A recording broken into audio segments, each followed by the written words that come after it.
Hello, everybody. Welcome to the Anti-Imperialist Scholars Collective podcast and our new theme music, which caught me off guard as well. My name is Navid Farnia. I'm a member of AISC, and today we're joined by Abby Sene, who's also a member of AISC, and we're going to be discussing Mali. The title of our episode today is "The War on Mali: Colonialism to Imperialism."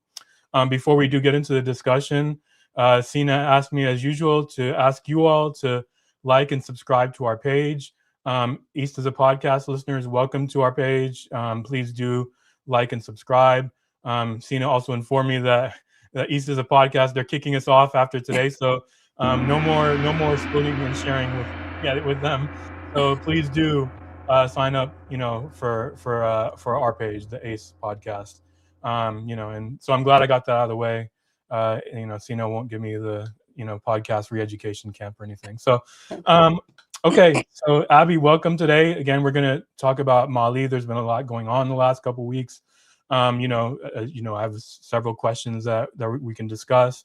But before we get to that, do you want to sort of briefly explain for the audience your background, your experience in Mali, and what you're bringing into this conversation, and to help us set up? And then from there, we can get into the what's going on and some of the historical context as well. Yeah, of course. Thanks, Navid, for inviting me on. I'm also a member of ACE, as you pointed out. So I am Abby Sene, and my relationship with Mali and really AES in general is that I spent most of my my childhood, but also formative years throughout the three countries of the Sahel, that is Mali, Burkina, and Niger. I spent most of my time in Burkina, but also in Mali. In Mali, I was there in the 90s, particularly right after, the coup d'etat in 1991 that ousted President Moussa Traoré,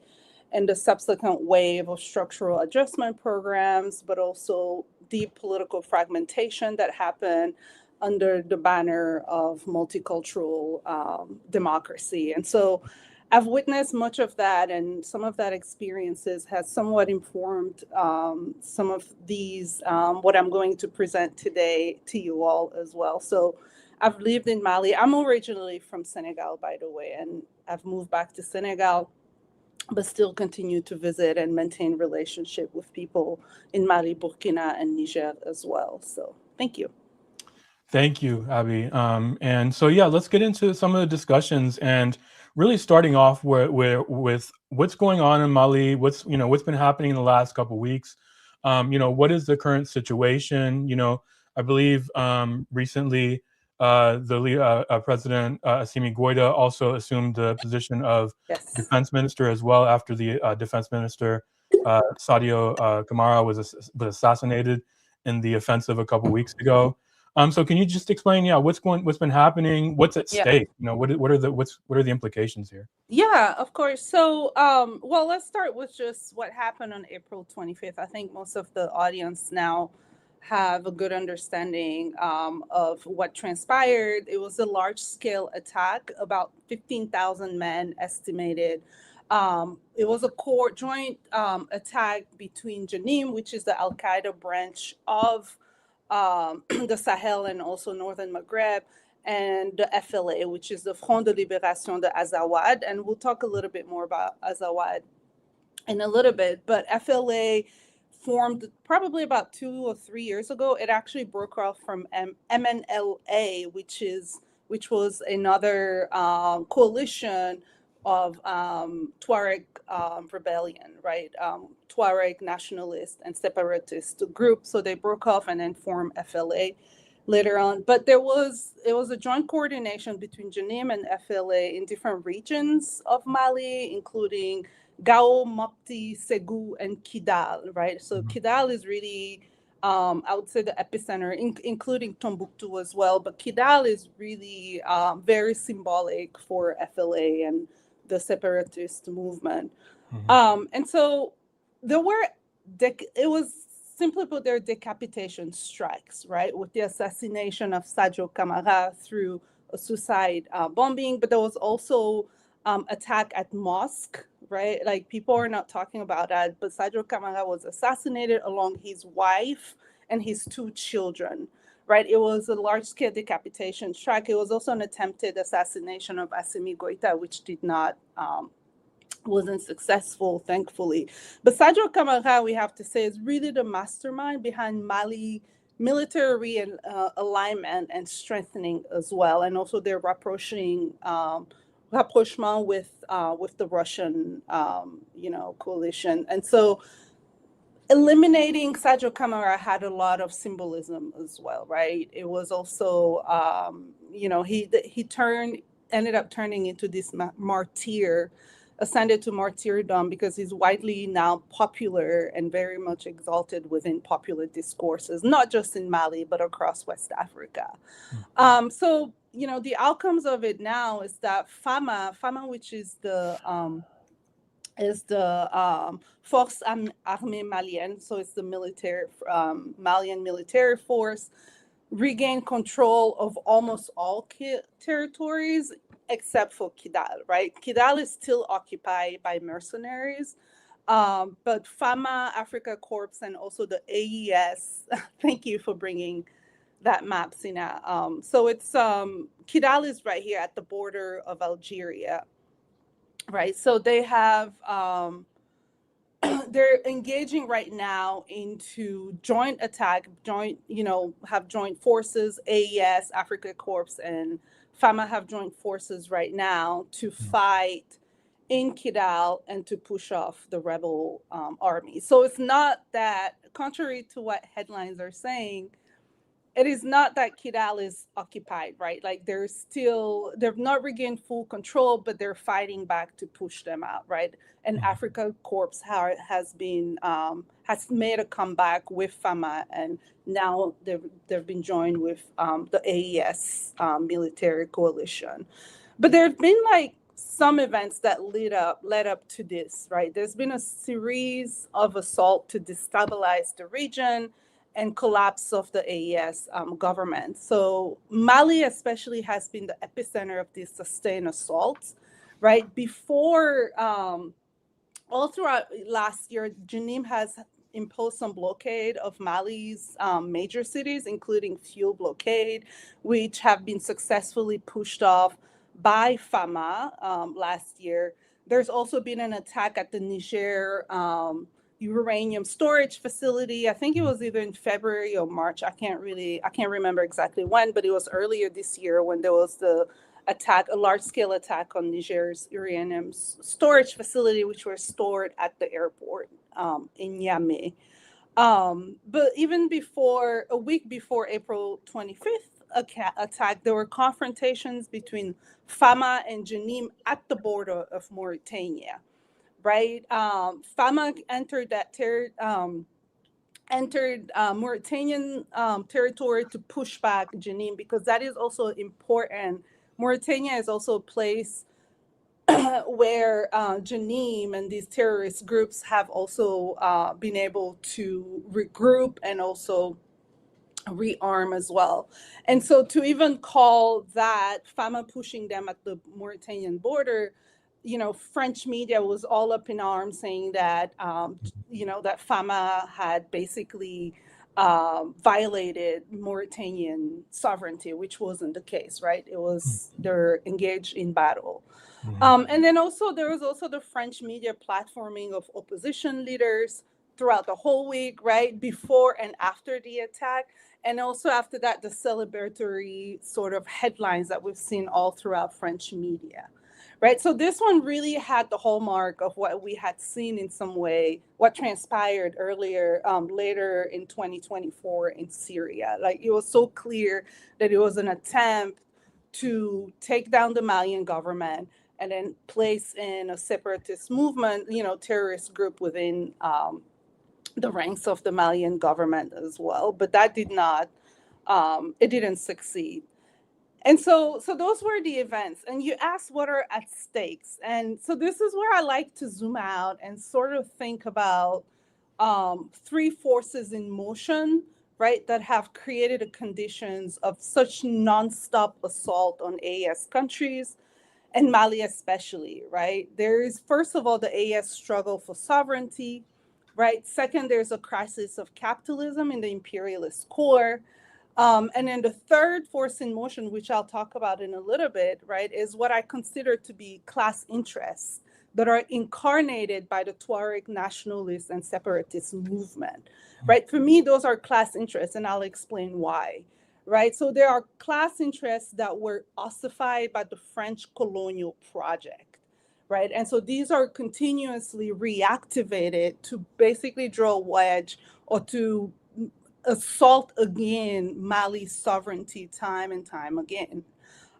And so talking really quickly about, I just wanted to talk about, describe what I mean by AES struggle for liberation and sovereignty, right? It is really a struggle that is completely changing the geopolitical and economic landscape of West Africa, right? They have retaken control over their natural resources. Some of them have nationalized even some of their mining resources. We've seen not too long ago a report that for the first time ever, Burkina Faso, for example, has and you're gonna have to help me with this word because I'm not I'm not an economist, but they had a trade excess, right? Like, so they actually Surplus, yeah. surplus, there we go, trade surplus, the word will escape me. And that's because they've actually been able to not only sell more gold than they have in the past, but they've been able to recapture some of that gold as well. So they've been able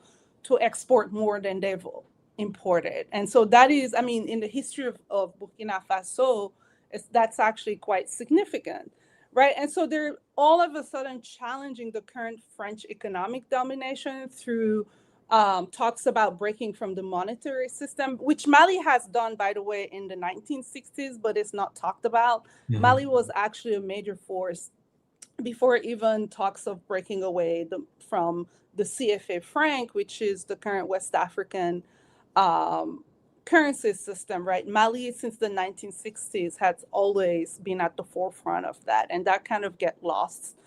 But also another one, right? Like challenging French economic domination. The other thing that I would also talk about is that they have been able to build a successful regional security framework that is outside of the Western imposed model, right? And it is one that other countries are able to emulate. I mean, we're already seeing AES joint forces right now that are very active in Kidal, but also in Mauritania, at the border of Mauritania just a week ago.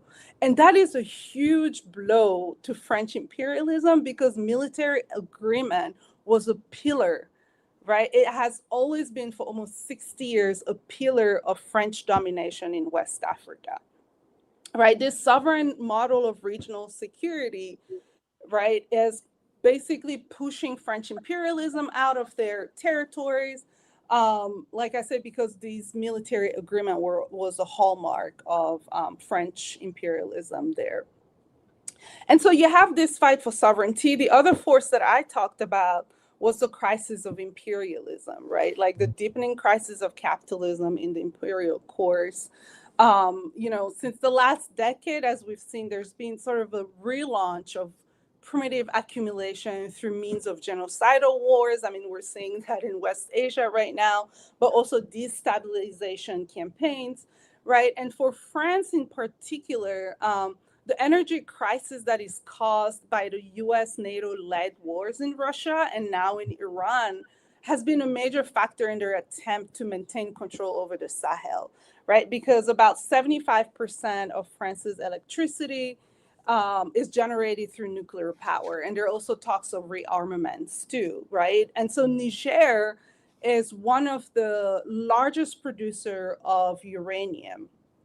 And the French company, which was at the time called Areva, was a major owner of those mines, right? The French corporation, but also Canadian corporations have created these enclave economies within Niger, but also, mining and gold mining in the south of Mali. So there's a lot at stake for France, but Europe in general.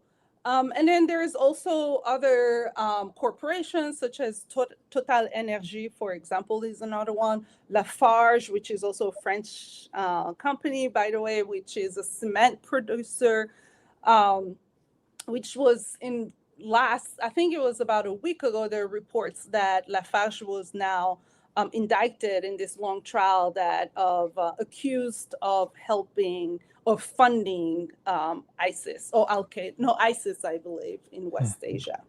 So that's one, right? And there's also Bolloré Group, which is a monopoly it's a conglomerate that controls the ports around West Africa, right? But also because they're able to control the ports, they're also able to control and profit of very important trade routes within West Africa. And as we know, those three countries, AES, are basically, landlocked, right? So they're able to exert some of their control over that region. And so there's quite a lot of stake, again, with the deepening crisis of capitalism in the imperial core that is causing, right, France to continue its, all of these forms of assault in order to maintain control over resources. And so, as I was saying earlier, you have sovereignty, right? The struggle for sovereignty. Now you have the deepening crisis of capitalism. And there's now that third force in motion, as I was saying, that is brought in to serve imperialist interests against sovereignty, to assault their sovereignty, and that is the class interest that was ossified by the colonial process, and are now intensified, or you could even say reactivated by imperialist powers to assault the project of sovereignty and their long aim at regional balkanization, and to bring the Sahel back into the fold of imperialism and subject its economies in service of, accumulation, capitalist accumulation. And so, those are something that I wanted to draw. I know I've talked quite a bit, and we can move on to another question, but I just wanted to say this really fast because it's been really some terrible analysis that have come out over the last week. Not just over the last week, but for decades of knowledge production around the Tuareg, right? That doesn't take into consideration this class interest aspect, right? So these Western analysts on the Tuareg nationalist movement, right, often follows two typical lines. There's the ideological lines or the ideological questions, for example, that kind of bring in the nationalist question and the Islamic question. And then the second line is just, a state-sanctioned deprivation of the northern region by Mali, right? The Malian government, or accusing Malian government of neglecting the north, intentionally neglecting the north, right? That has fueled this Tuareg movement. What is rarely discussed, however, is how the Tuareg movement is ultimately a movement along class lines, right? To serve a specific class interest within the Tuareg community. Because the Tuareg are not a unified front, right, behind this nationalist project. And I think that's very important to say. They're simply not a unified front. Even within the nationalist project, there are already rifts that are coming together, right? Like that's how the FLA broke off, or MNLA broke off and then joined, and then it sort of spin off into the FLA. So there are already these tensions within these nationalist movement. But even as a whole, the Tuareg community, as I was saying, is not. So there are many Tuaregs. I have a student who's Tuareg herself and did this beautiful, project on Mali cultural heritage, right? So there are many other Tuareg, including those who are incorporated into Mali's army, but also Mali's government, Mali's civil society, right, who actually pledge allegiance to Mali rather than to this nationalist project, right? Like who feel like their sense of nationality actually outweighs their, supersedes their ethnicity, their belonging to the Tuareg identity. And so, we have to ask, like, whose class interest in Mali does this nationalist project serve, right? Like, who is really behind, pushing behind this nationalist project that we have seen through FLA, FLA that joined hands with Janine in order to, attack Mali. Like, whose class interest is it serving? It really serves a minority elite Tuareg, right, who during the colonial period accumulated land and property, including cattle and also indentured labor, right? They accumulated land and property through a feudal system based on lineage and caste division of labor, right? It is a system which was instrumentalized by the French colonizers, and I'll talk a little bit about that in a little bit, right, to achieve their aim of domination and capitalist production. So, the ideological question and the regional disparities between the North and the South, right, are part of these issues, but focusing solely on these dialogues, right, always this narrative dislodges the structural analysis of imperialism and also capitalist production. Like, it's very rare to read even an analysis that traces, for example, the Tuareg rebellions in relation to post-colonial state land reforms and capitalist development. So in fact, like, a majority of anxiety that pushed towards the rebellions in the 60s and also in the 90s were land reforms, right? And so I'm just going to pause there and then see if you have any other questions. Yeah, absolutely. That was excellent. Thank you very much. And I'm glad that you brought up, for instance, this issue, this project really of balkanization. This is really an attempt at what I see as the balkanization of Mali. And specifically, if we think about, like, for example, others have said this, you said this as well, right? We're talking about 15,000 fighters who waged this offensive. Yeah. That is not like a conventional, like, quote unquote terrorist attack. That is a large scale offensive meant to overthrow the government. And so if it was as simple as, like, if it was just the PLA, right, and it was their separatist ambitions, why would this offensive go all the way to the capital? Why would they assassinate the defense minister, right? Do these things? But no, instead they actually aligned themselves, a convergence of interests, I guess, with Janine. And it seems like Janine's project was to take over the Malian state, and in doing so, the PLA could perhaps fulfill its separatist ambitions as well, right? And therefore, this balkanization would serve the interest of imperialism, because then France and the United States could siphon the resources once again. Absolutely. In both like of these smaller states that would come out of the project, right? So I'm glad that you brought this up. And I think part of this discussion also then leads us into diving into, like, the history of colonialism in Mali. And so if we think about the long history of Mali and the French colonialism in West and North Africa, my question for you is, what are the historical factors and processes that are now reverberating in Mali and the region today? I think you talked about this a little bit, but really just, explain in greater detail how we got here. Yeah, sure. And this is actually a part where I would love to see that map that I believe was either Sene or Diego put up earlier, because Mali is actually the largest West African state, right? The largest country. And so having a map and really helps in sort of locating some of those historical factors. I don't know if he's able to bring that up. If not, that's okay. I mean, I can still, oh, there it is. Perfect. Okay. So I think we need to start at the precipice, which is the capture of Samori Touré. Samori Touré, by the way, was the founder of the Manding Empire, but he was also a Manding general who fought fiercely for 18 years, put up a guerrilla warfare against French domination, right? And so in 1988, when the French were finally able to capture Samori Touré, which was right around. Sorry, it's 1888, right? I'm sorry, 1990. Thank you. 1898. Yes. So 1898, it was the capture of Samori Touré after 18 years of guerrilla warfare to resist French colonial occupation.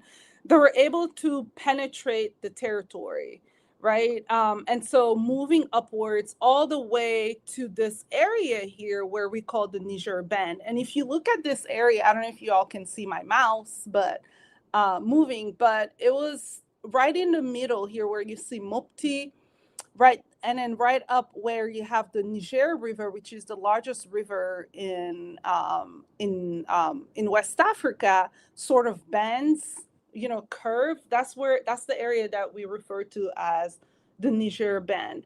It is probably the most fertile, if not the most fertile sort of region in the country. And that's very important in terms of land holdings, but also land struggle over land, right? But it was also one of the hardest territory for the French to dominate. Why? Because this is where there are several ethnic groups in Mali, including the Tuareg, whom I've already talked to. The Tuareg are predominantly in the north, but they also occupied much of the regions here around the Niger Bend. But it was one of the hardest places for the French to dominate, because this is where all of the different groups sort of converge, right? That includes the Fulani, the Bambara, Tuareg, Arab, Bozo, Soninke, Sorai, and and also some of the Tuareg, all converged within that small area there. And so the difficulty of controlling this area with the diversity of people that live there led to a French form alliance with some of the groups to more effectively conquer the territory.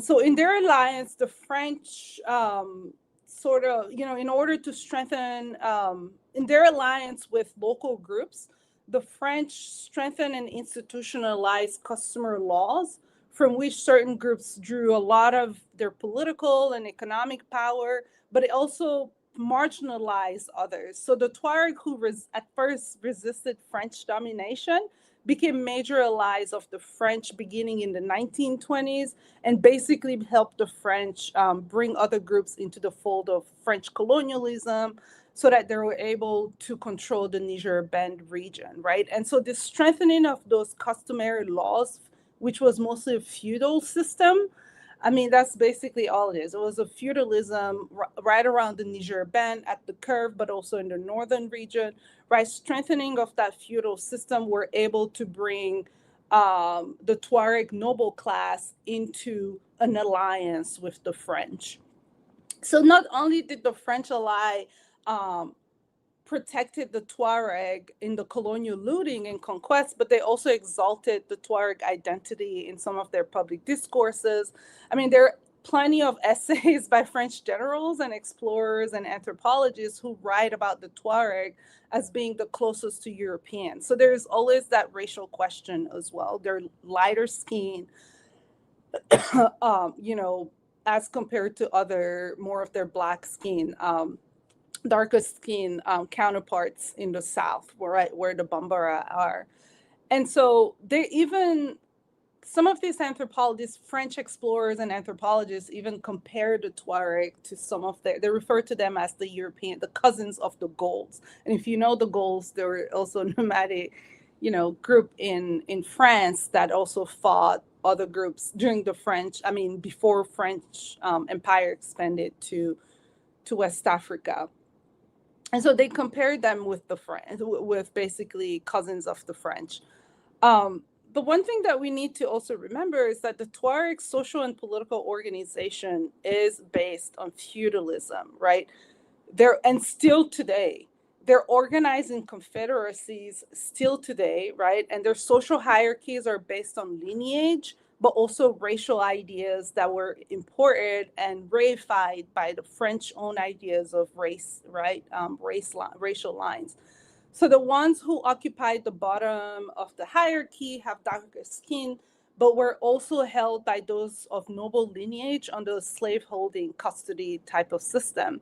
It was basically a slave system. But I also, even though it was a slavery system, I have to stress that at that time, those who were held as slaves were not used for wealth or capitalist production, as you would see with the the devastating transatlantic system. But they were made to live in their master's household or in semi-autonomous villages through the feudal system. And if Claude Messaillou, who was a French anthropologist with Marxist interpretation of the social and political organization of the Sahelian state, has written on that slavery system, if you all are more interested in it, and have confirmed that this was very distinct from the capitalist system of slavery. And Sheikh Anta Diop also wrote on the caste system and social organizations of those Sahelian societies. And so one thing that's also important to stress is that, under this form of feudal slavery system, right, slave could own property, including small pieces of land and cattle.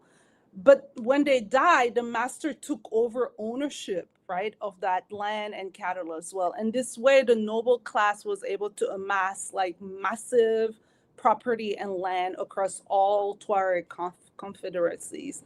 And so the French colonial state imported their own ideas of race to reinforce and expand these social hierarchies. And in true bourgeois liberalism, they defended the social hierarchies that reinforcing customary rules that give power to chiefs, to traditional chiefs, among which were the Tuareg of noble lineage, but they also expanded the number of people who actually fell under slaveholding custody. And the reason why that is, Mali, Samir Amin wrote in 1972, I think, The Underdevelopment of Black Africa, where he sort of, I don't know, you may have read it, Navid, but who talked about the incorporation of these different regions of Africa into the global capitalist system, and that in West Africa, along the coastal, lines, was mostly a plantation system. It was somewhat the same in those three countries, Mali, Burkina, and Niger, but it was slightly different because it was also a labor pool to work on the plantations along the coast. So you see a lot of people from Mali who were taken to the coast of, to Senegal, for example, to work on like peanut plantations. You'll have people from Burkina who were taken down to Ivory Coast as well to work on cocoa farms and so on and so forth, right? And so their integration into the global capitalist system was very different. That region really served as a labor pool. And so that labor pool was also why, the question of labor to serve for capitalist production was also why those social hierarchies were somewhat, ossified by the colonial project and expanded so that they were able to bring in more people to work on those plantations under the feudal system. So in the 1930s through the 40s, once the French consolidated their power and had less needs to defend customary chiefs and their indigenous alliance, right? This was also a time, at the same time, as World War II. I like how Dr. Pierre Jamimia talks about it as a European Civil War. So I'll call it a European Civil War as well, right? Which the colonial center were really preoccupied with, sort of opened the door for people in the Niger band who were held in captivity by the slave system, the feudal slave system, to join forces, to fight back and to free themselves. And they also merged struggle with the waves of anti-colonial movement that were brewing in the southern part of Mali, right? And so during the movements for decolonization, which were led by Modibo Keïta, among others in the petty bourgeois class that were educated in France, made the abolition of this feudal system a central issue of this campaign towards decolonization. And also for an independent Mali that was free of like oppressive racial ideas, which the French played a major role in reinforcing and expanding. But there were also questions around which group should lead the nation state. right? That question became central to the project of decolonization, right? And also how they envision an independent Mali. Should Mali be incorporated into a federation, or should it be broken out? I mean, there are all those questions that animated some of these, the project of decolonization. But it's important, I don't want to spend too much time on that, but it's important to say that the Arabization of some group, but not others, right? And the question of caste and ethnic hierarchies, particularly in the North, were intensified, which were intensified and instrumentalized by the French, animated some of these larger questions around who should and should not lead independent Mali. And so there was, for example, this vocal and powerful section of the Tuareg, the elite section that were able to amass so much land through that feudal system, who were opposed to Mali being led by a non-Tuareg, non-Arabized, social group. I mean, Modibo Keita was the leader of the decolonial movement, and he was Bambara, right? And so at the same time, they also pushed for a modernization project of their confederacies that allowed them to assimilate to the French, or they had aspiration for French assimilation, right? But also assimilation with other Arab nations in North Africa, right? But the way they envision it, this modernization project, right, is also, they saw northern Mali as an autonomous territory, right? But that autonomous territory also included the Niger Band. And if you recall what I was saying, the Niger Band include other ethnic groups. It wasn't just the Tuareg, including the Songhai who still have important land holdings right around and land claims around the Niger Band, right? They practice agriculture. They're not nomadic. They're a sedentary group.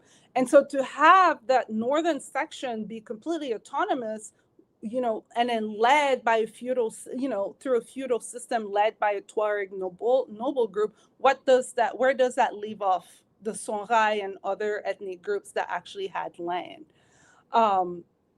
And so it was that proposal of a Tuareg territory, which is now called Azawad, but even Azawad is just a utopia, right? But that's really the genesis of Azawad.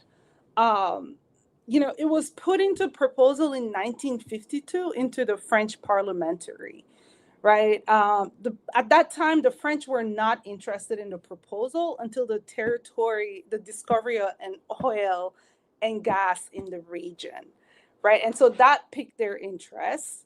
And so the French passed a law that is called the Organisation des Communes des Régions Sahariennes. So it's the organization of Saharan communities, right? A region of Saharan communities, which gave autonomy to northern Mali, right? So in their mind, the French saw that as an opportunity to basically create a vassal state, right?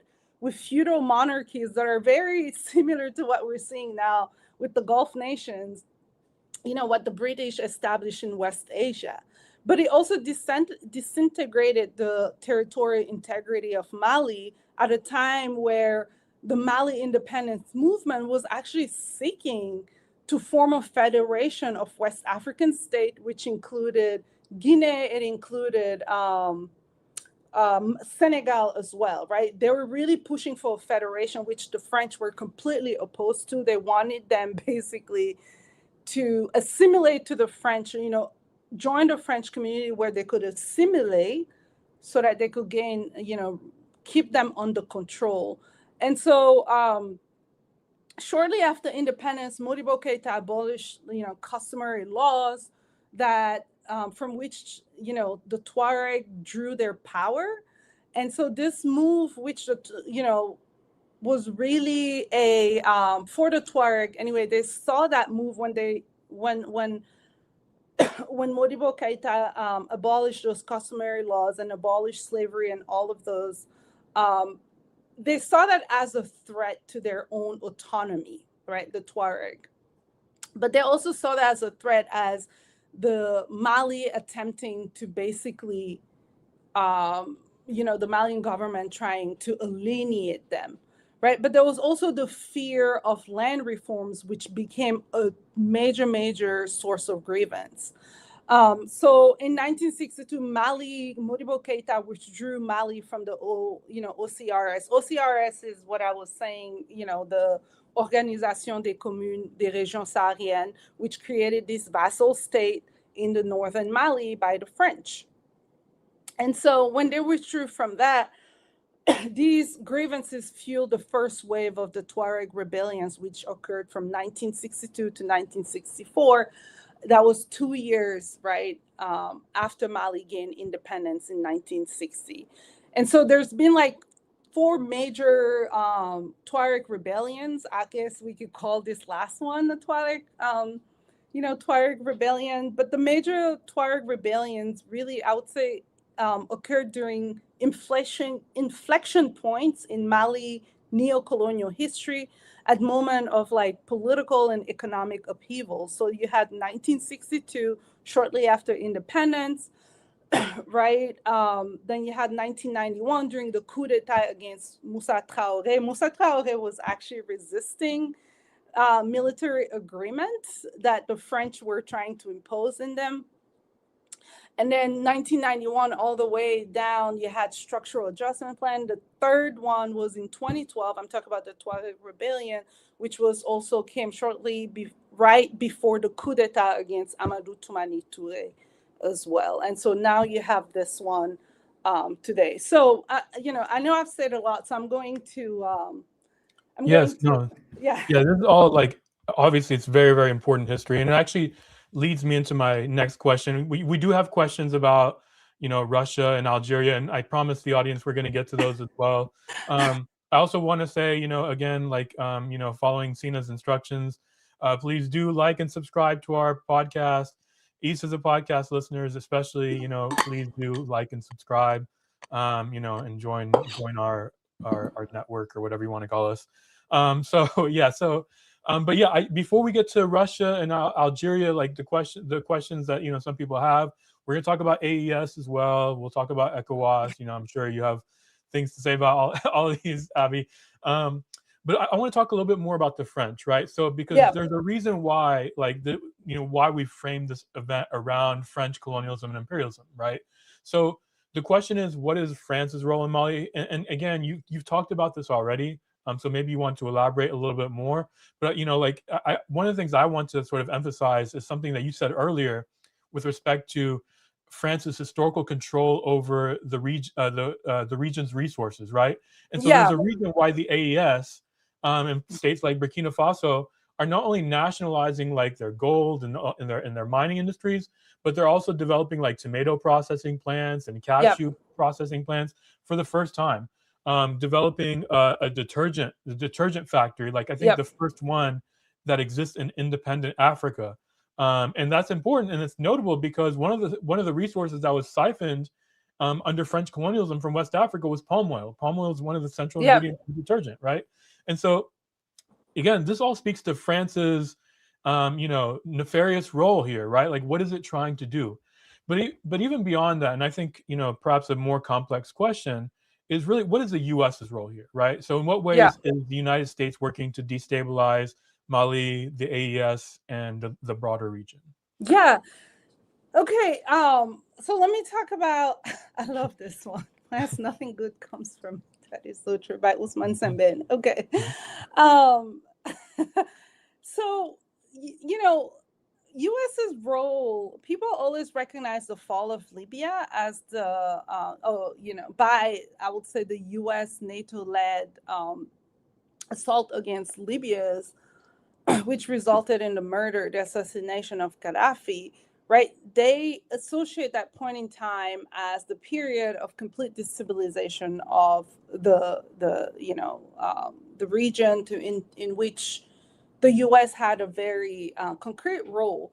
But I would actually say it started well before that. And this is where also Algeria comes into the picture, because I know there are questions about Algeria as well. Like, the war on terror, I think it was in around 2000, 2004, right? U.S. Special Forces entered the picture around 2003 through agreement with Algeria, which had came out. Algeria had just come out of a civil war.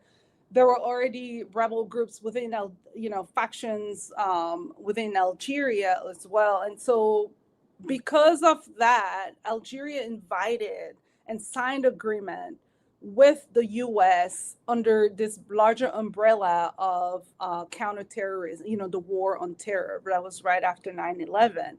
And so Algeria and the U.S. signed several military agreements within, this umbrella of the war on terror, including one that was called, I think it's the Pan-Sahel Initiative and Trans-Saharan Counterterrorism. That was an agreement that was signed between Algeria and the U.S. and that lasted from 2002 to 2005. At the same time, shortly after that, right? So you have Al Qaeda in the Islamic Maghreb, which is called Akim, right? Which is very active still today. Originated from Algeria's militant group. It was a Salafist militant group.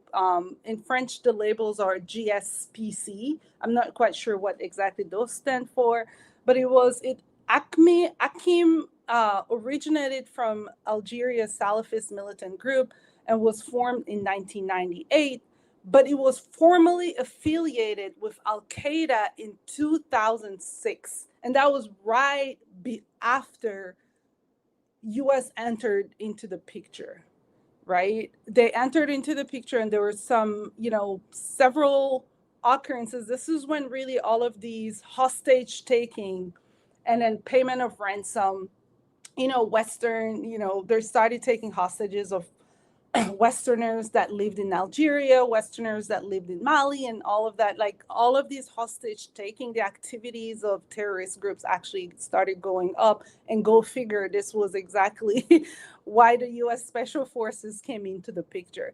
I mean, people. And I believe like AFRICOM was created in 2007, so right around there, right? So that's it exactly. I'm glad you reminded that. Right. So it was really once the U.S. entered into the picture through their war on terror, counterterrorism initiative, that actually terrorist groups started forming and proliferating in that space.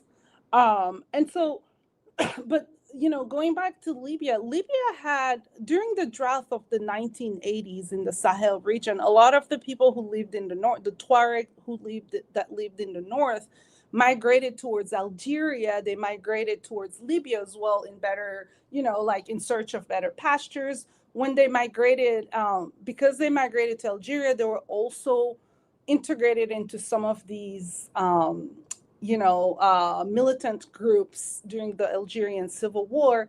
But also when they migrated into Libya, some of these Tuareg who used to live in Mali, right, and also Niger, were incorporated by Gaddafi into its paramilitary group, right? They were integrated into Libyan society. So after the fall of Libya, this is when things started really cascading, because the Tuareg left Libya and then went down and then started, that was when the coup in 2012 and the rebellion also started as well. So, I mean, you could clearly see the patterns. It's like there's a logic. You're following, the U.S. enters the scene through its counterterrorism, campaign, and terrorism actually picks up. Go figure. Libya falls, and then this is also it started to cascade as well. And so, that's really U.S. broad role. And I'm sure today, I mean, we see them very active in Nigeria as well. So there's definitely U.S. interest in that region, even though they've not come out forcefully into the picture, AES picture yet. Have no doubt, I'm talking Mali specifically, because the French right now are really leading that front, that imperialist front. But make no mistake that, the U.S. have no qualm about entering the front. I think right now they're bogged down into so many other imperialist wars, but the French are really leading that imperialist front.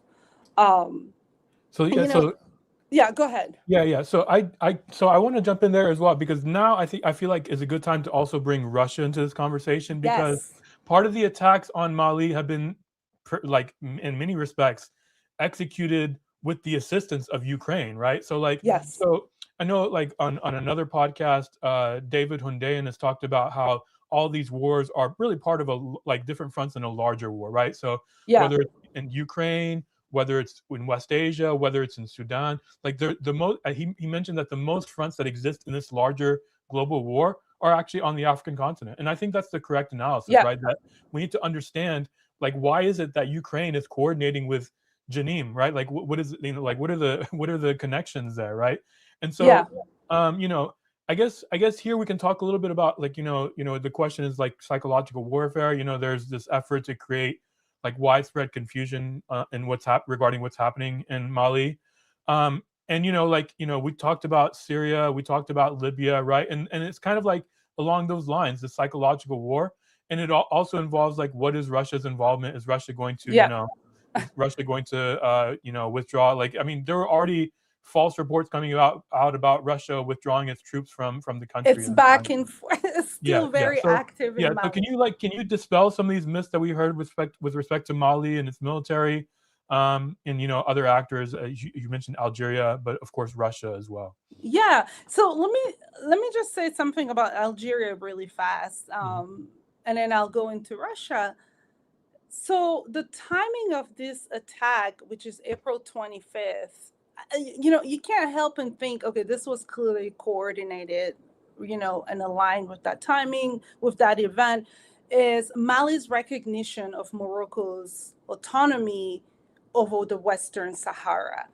And part of the reason, you know, a big motivation of for Mali to recognize the Western Sahara is that it is a landlocked country and needs access, maritime access, and which Morocco has been very engaged courting AES, right? Not just Mali, but AES countries in general, giving them maritime access exactly for that recognition. So Morocco has really worked for that recognition right here. And so with the timing of the attack right after that, there are a lot of speculation that Polisario, which is the Western Sahara, Liberation Front, was behind some of these attacks. And, things are still foggy. And I just want to caution folks, to be careful around some of that, because I think there is a concerted effort by the French to intensify regional tensions.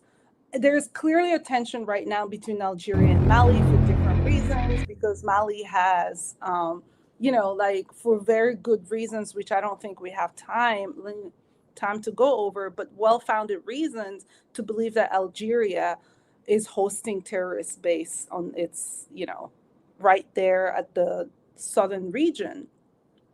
But I don't think that Algeria has been as active in this specific attack. Like, I'll just say that right now. I think some of it is really psyop, and I think that it is in the interest. Like, French doesn't have any interest at all. It is against French's interest to have Mali and Algeria unified front, because even Algeria's relationship with France right now is also at an all-time low.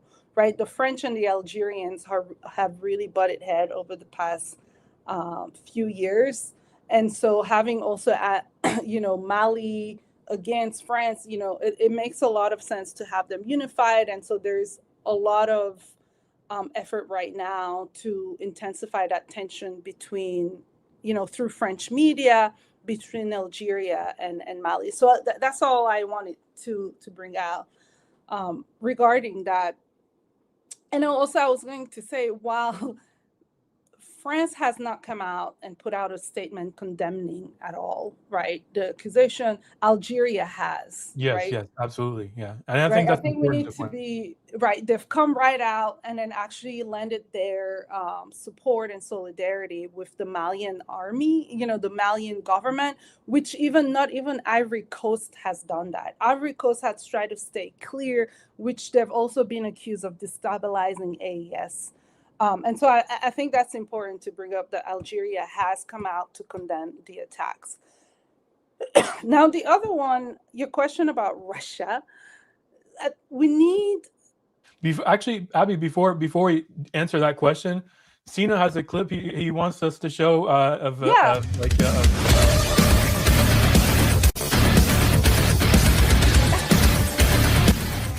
Is that where? Oh, I recognize this. I've seen this one on social media. Yes. So yeah, that is a clip of Russia and Russia in coordination with the Malian armed forces And AES too. Yes, AES as well. Because Exactly. AES, on April 25th, everyone was like, well, where's this big mighty army coalition that they formed?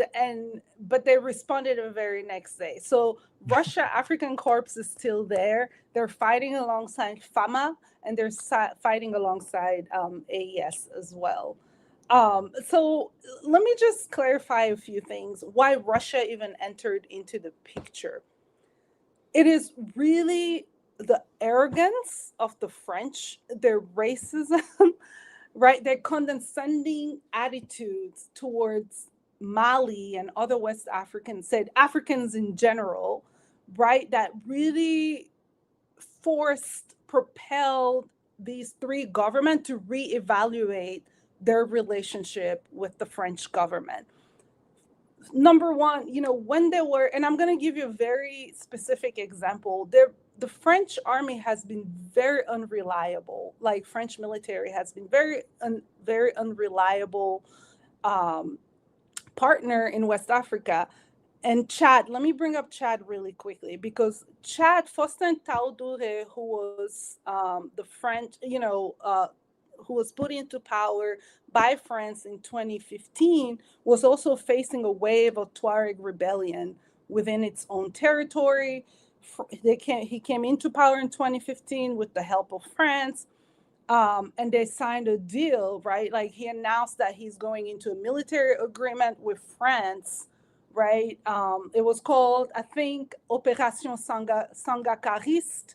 Opération Sangakariste invited the French to also help them fight off or quell some of these Tuareg rebellion, and then also other terrorist groups. And then the next, after Faustin took office, a couple of months later, they withdraw the agreement publicly. Didn't even tell the government. I mean, I'm talking about the French. I remember Hollande made this public announcement saying that they're reevaluating their relation, they're withdrawing their relation, that agreement, and have not even bothered to consult Théodore, who they put into office at that time. And so that's the kind of relationship. And then also having no-fly zones. When the French were there, having no-fly zones within their own territory, like they basically had no sovereignty over their territory at all when the French were there. They weren't even arming them properly, right? There are a lot of social media video, and I remember that France, nothing good comes of it. Exactly. Thank you. So anyway, it's that kind of condensation, and condescending, that part, condescending tone, and the unreliability of the French that just forced these three nations to come together and actually take over, their military and also the government.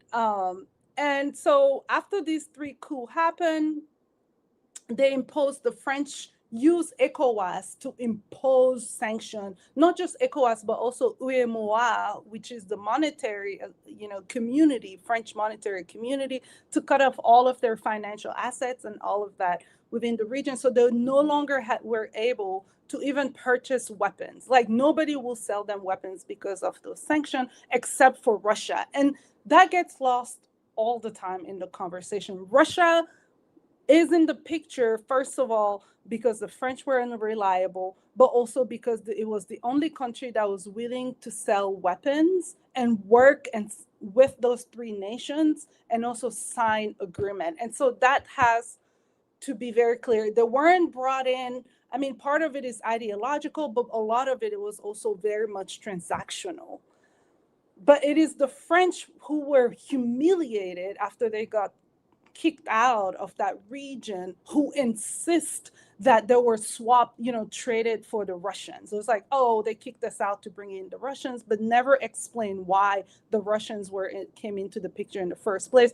It was because they imposed sanction and nobody else will sell them weapons. And so they went and partnered with the Russians who accepted to work with them. It is as simple and basic as that. It has nothing. Yes. It's much more transactional than people make it out to be. Yes. And so Sadio Camara, who was decapitated, who was assassinated, was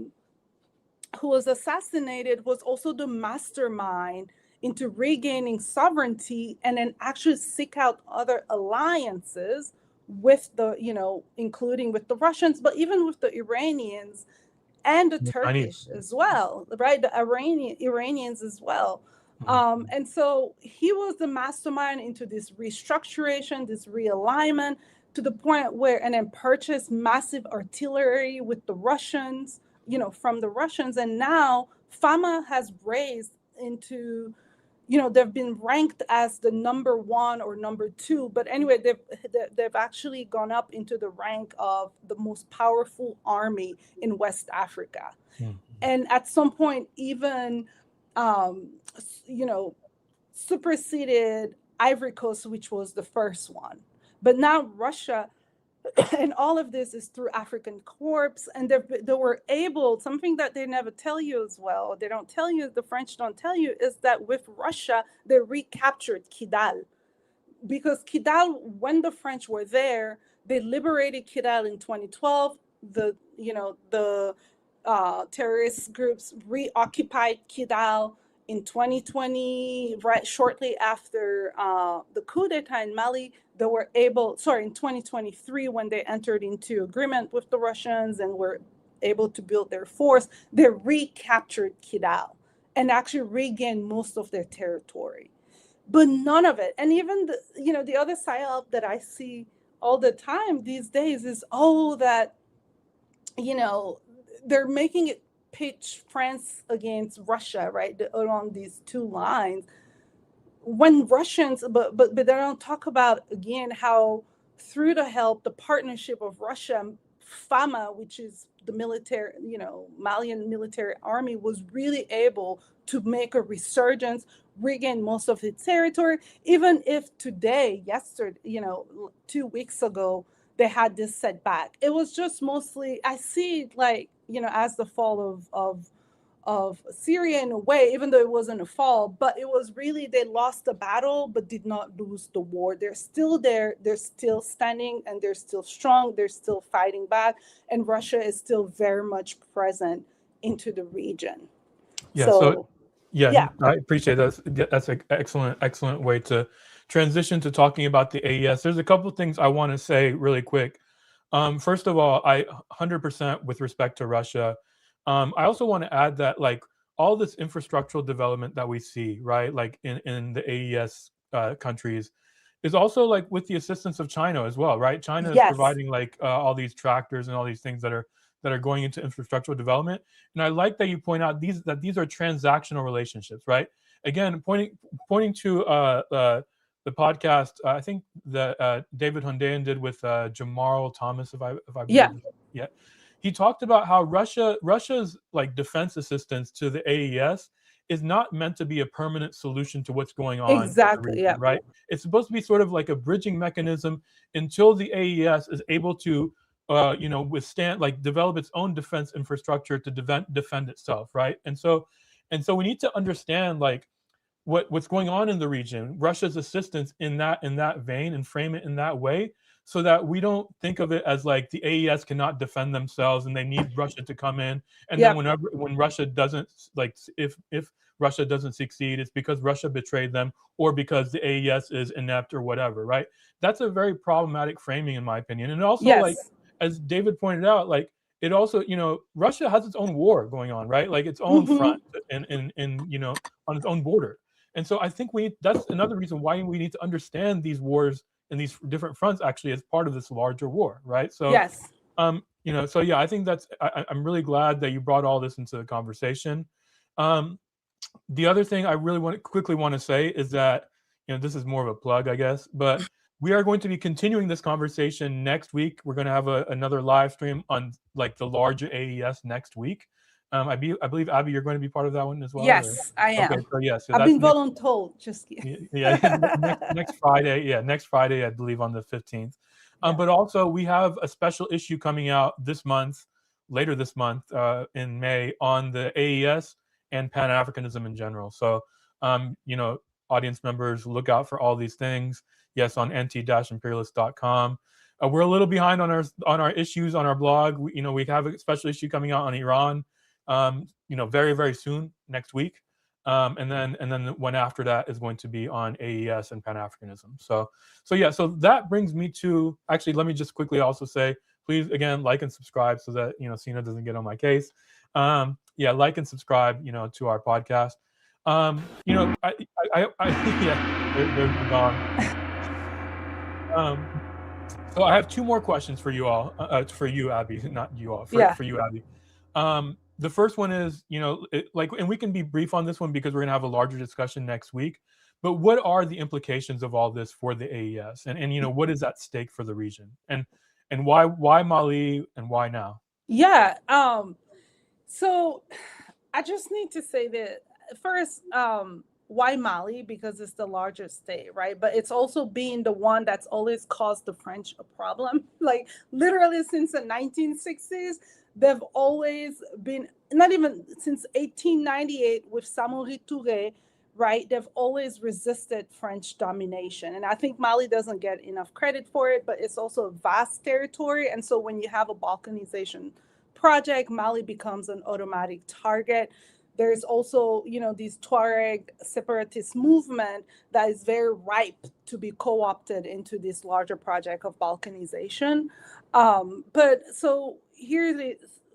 Why now? I think that's such a great question because there are currently, if you follow West African regional politics, which I do quite a bit, there's somewhat, you can sense that there's a regional shift in support of AES. And I mean, like, that's including first in Senegal, in my home country, right? There's a lot, I mean, popularly, but even among some of the political class, right, there are massive conversations around, how do we get actually join AES and so on and so forth. So there's a regional shift, right? And that is a threat to those countries that were, even those countries like Benin, for example, which elected a new government, a new, president about a month ago, actually has publicly came out, right, to announce his intention towards mending relations with AES, right? And then remend relations and work with them. When his predecessor, who was Patrice Talon, was a comprador, I mean, he worked for the French basically, right? He was very active in ECOWAS and imposing some of those sanctions and so on and so forth. His name escaped me, so I do apologize. But this new president of Benin actually signaled that he wants to mend relationship with AES, right? Reevaluate relationship. And that is a threat to the French. Ouattara is starting to warm up a little bit with he's starting to lower, relieve some of those sanctions that they had. But also Togo hosted a summit on April 18th, right, a week before the terrorist attack, that was focused on strengthening regional support and relation with AES. That was completely outside. It was a very different narrative because it was, how do we support AES? How do we work with them, rather than how do we reintegrate AES into the ECOWAS, right? There was a very different shift even in the quality of discourses that was coming out of that summit on April 18th. And so that change in regional change towards warming up towards AES is really a threat to to imperialist powers. And so I think that also somewhat was impetus to launch an attack right away. Yes. Thank you. And the name, the president, I maybe mispronounced, I probably am, Ramoud Wadanyi is Benin's new president. Renaud Wagani. Oh yeah. Wagani is his name. Yeah. And Okay. people are, I think I'll give him time, but some of his, you, the sovereignty, the economic development plan of AES is now really finding itself, emulated in some of these presidential candidate, programs. And Wagani was one of them. He actually won on a platform that echoed some of that sovereigntist, discourse of AES. And so there is, like I said, there's this regional shift that's starting to emerge. So this transitions well into the last question I have for you, because I think so. Again, we talked about like this was an attempt to overthrow the government in Mali, and if we frame it in that way, and if we understand it in that way, that it was 15,000 fighters who tried to take over the country. If we frame it that way, then we understand that it was a failure, because the current government is still in power, right? Assimi Goïta is still in power, and the situation is not totally under control, but largely under control, right? And so part of that is like the court, the Malian Defense Forces, the AES, Russia's Africa Corps, all being able to hold up. But also, I think a major aspect of this, and this is what you're getting to in the last answer, the popular support in the region, but of course, like, and especially within these AES countries themselves, right? The popular support for their governments and for self-determination and sovereignty, right? Yeah. With that popular support, like the Malian government would not be able to withstand an imperialist assault, right? And so I think we really need to emphasize that, just as we do with respect to popular support in Iran and Yemen and these places, the countries of the AES, they are popular revolutions. Like, this is what we're talking about, right? And so my last question in this respect is, what is your assessment of the current situation? We do see a lot of these psyops, right? That Mali is about to fall. Of course, that is not going, as you've pointed out, like it's, it seems to be under control. So what do you make of all this, right? Like, and I did mention popular support, but yeah, any other thoughts do you want to add? Like, key things moving forward. Sure. So let me just say this in terms of popular support, and for Mali specifically, I would say that off of all of those AES countries, Mali may be the only one that is really fighting an existential war. I mean, like, it's been reoccurring every year, every 10 years or so, there's this resurgence of like attacks and assault against Mali. And this is since the 1960s with Modibo Keita's socialist experiments, which this is a nod to Dr. Grolu in the comments, right? That Mali had a socialist experiment, right? And so ever since that, there's been constant assault, but it's also the threat of balkanization, where the north is completely cut off from the south. This is loss of its territorial integrity that will completely end. That would be the end of Mali as a nation state, right, as we know it today. So that will drive a regional fragmentation with competing interests that will facilitate the continued penetration of imperialism. And I think this threat, in my opinion, is real in ways that isn't necessarily in Niger and Burkina. I mean, they're fighting their own assault, but Mali itself, there's a reason why there's this constant resurgence of assault against Mali. Last thing I wanted to say in regards to populist support, and I think this is,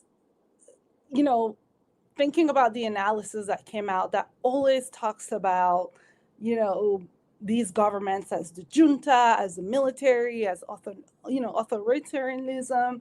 There was this piece that was published by Howard French in Foreign Policy that I just wanted to respond to, right? Because a lot of it hinged on the slip into authoritarianism, right? As if that was really one of the reasons for where Mali is where it is today, right? I just wanted to respond and say that, I actually lived in Mali in the 90s, right? Mali has had 20 years of multi-party democracy with intense political fragmentation among the different political parties. But this was also a time during those, multi-party democracy, right? Their economic liberalization austerity measures. The CFA was devalued in 1994, which I recall vividly. The inflation that happened at that time was just shocking, right? That really led to the immiseration of vast population, even including in the North, right? And there was continuously a wave of student protests, and these students themselves that were completely disenchanted by, completely disillusioned by this multi-party democracy, right? So this is your democracy. This is your liberal democracy, right? That led to the privatization of some of this sphere and the retrenchment of state social programs at the time that, by the way, all of that has culminated into the next decade of Tuareg rebellion. So it's not logical to always talk about authoritarianism, military government, and so on and so forth, right? Like to say that this is what caused some of these attacks is simply not true, right? That logic does not apply. And so,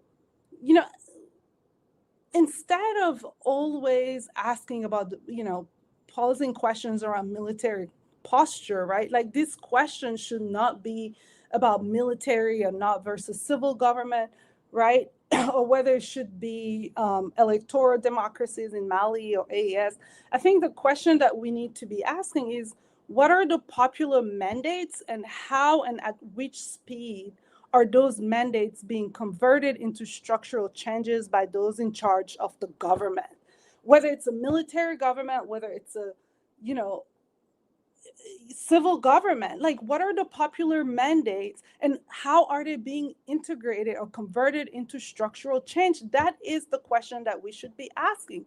And those question is a question of sovereignty, and nobody can deny that sovereignty in electoral and liberal democracy are always constrained by political conditionalities that are imposed by imperialist institutions, that gives precedence to capitalist accumulation over democratic, inclusive, popular, social, and economic development planning.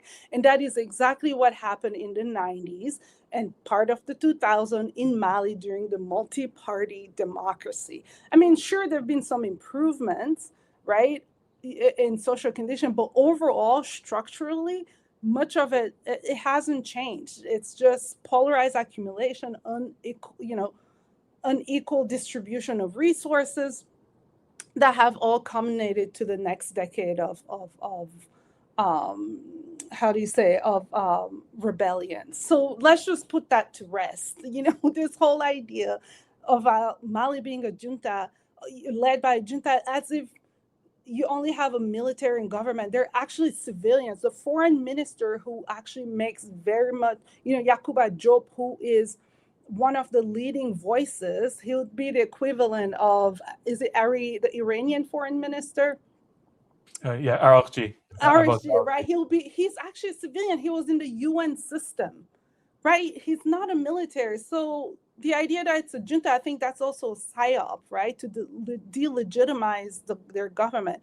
But I also wanted to say, one thing from one of my favorite development economists, Tandika Makandawere, who talks about choiceless democracies. And I'm just going to read this quote.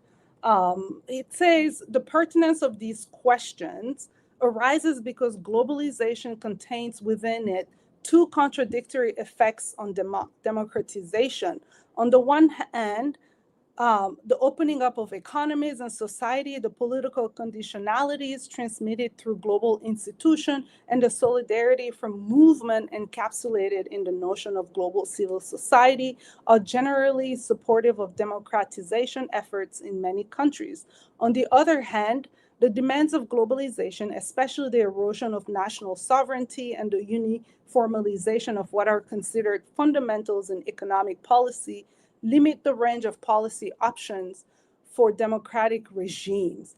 Those who hold the first part as the dominant effect of globalization consider democracy and economic liberalization as simply two sides of the same coin, the edification of a liberal order, a natural convergence of processes that marks the triumph of liberal capitalist order and the end of democracy. right? Like that is the limit of liberal democracy. And I just wanted to put this entire conversation around military governments to rest because it's extremely reductive when we should be asking other questions. They have popular mandates and they're making structural changes to see that happen. My country of Senegal, which is the hallmark of democracy in West Africa, is actually facing exactly that with the mounting, debt crisis. They can't even, it was a government that was put in there by popular vote, and now they're implementing or forced to implement very unpopular austerity measures that are imposed by the IMF. So this is really the essence of the Western liberal democracy. Thank you. Yeah, that was really excellent. 100% agree. And that's a good way to wrap up. Before we do, so again, thank you, Abby. This was really, really excellent. Before we do wrap up, again, just one more reminder to our audience: please do like and subscribe. East is a podcast listeners, especially. This is the last time we're going to be sharing with East is a podcast. And then also, please do, feel free to contribute to our producers' Patreon, Sene Rahmani. Sene, I don't know if you have your little text ready to show on the screen, but yes, please do contribute to that. Yeah, there you go. So yes, and again, we will be back on Friday of this week. I believe the discussion is going to focus on the Caribbean and the U.S. and the Caribbean again, led by, I believe, Sharice Burton-Stelly and Tamanisha John, and I think there might be a guest for that one as well. And then next week, we'll be discussing the AES, the larger AES in greater detail. And then I believe the week after that, we're going to talk about Pan-Africanism. That would be May 22nd. So we have a lot of good stuff coming up. And, our blog issue as well. Our Iran issue is coming up soon, probably next week, early next week. And then after that, our special issue on the AES and Pan-Africanism. So thank you all and appreciate the conversation. This was excellent. Thank you. Thanks, everyone.